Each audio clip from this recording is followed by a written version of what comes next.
Hello everyone, welcome back to Tali's Kitchen and happy 2023.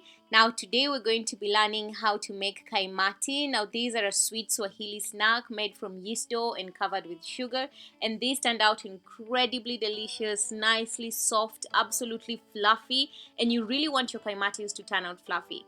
Now today I'll be showing you how to get this done in a really simple method. So without any further ado, let's learn how to get this done.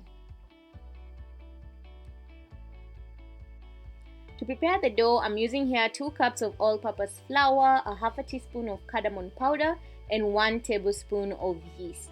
Next up, I'm doing here approximately 1¼ cups of water. And when you're making your Kaimatis and you want them to be really nice and fluffy, then the batter has to have a heavy falling consistency. If it's too heavy, then you're going to create those really dense Kaimatis, and the dense Kaimatis are really not nice. You really want your Kaimatis to be nice, airy and fluffy. So once you achieve this consistency, just go ahead and cover this up, and then we're going to let this rest for about 1 hour until it's nicely proofed.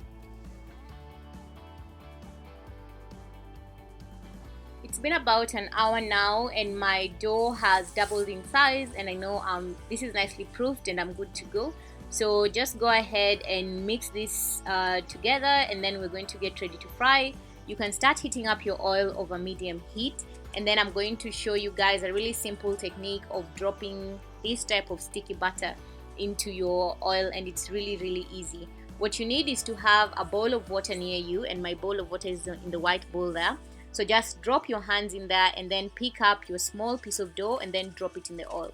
So the water here acts as a lubricant to ensure the dough doesn't stick on your hands as you drop them into the oil. So if your hands do begin to get sticky, just put them back inside the water and then continue dropping your pieces of Kaimati into the oil. So at this point, you can decide the size of Kaimatis you want depending on the amount of dough you pick up with your hands, and then ensure you're cooking this over medium to low heat so that they are fully cooked on the inside. I do love my Kaimatis in a nice pale, almost whitish color, because I don't believe Kaimatis should be brown in color. But if you want them to be brown, then just cook them for a slightly longer period of time. But to achieve this and to ensure they're fully cooked on the inside, then ensure you're cooking this over medium to low heat. Once they're done, just go ahead and drain them out, and then we're going to get ready to prepare our glaze. So in a pan, add in 3/4 cups of granulated sugar and a half a cup of water, and then we're going to bring this to a boil. So in order to test if our glaze is okay, you're looking for a string-like consistency in the sugar. So just use your fingers to test if you're achieving a string-like consistency like so, and if you are, then you know you can add your Kaimatis. If your sugar is not at the string-like consistency, then do not add in your Kaimatis, because it will take a really long time. When you begin tossing them, it will take a really long time for the sugar to crystallize. So once you've added your Kaimatis, go ahead and just hold the pan on both ends and then shake it up, toss them up. You can move them around just to ensure everything is nicely coated, and you are doing this over medium heat, medium to low heat, so that the sugar can crystallize on the Kaimatis. So do take your time here. It does require a little bit of elbow grease, but not too much effort, and just keep tossing them until the sugar begins to actually crystallize on the Kaimatis.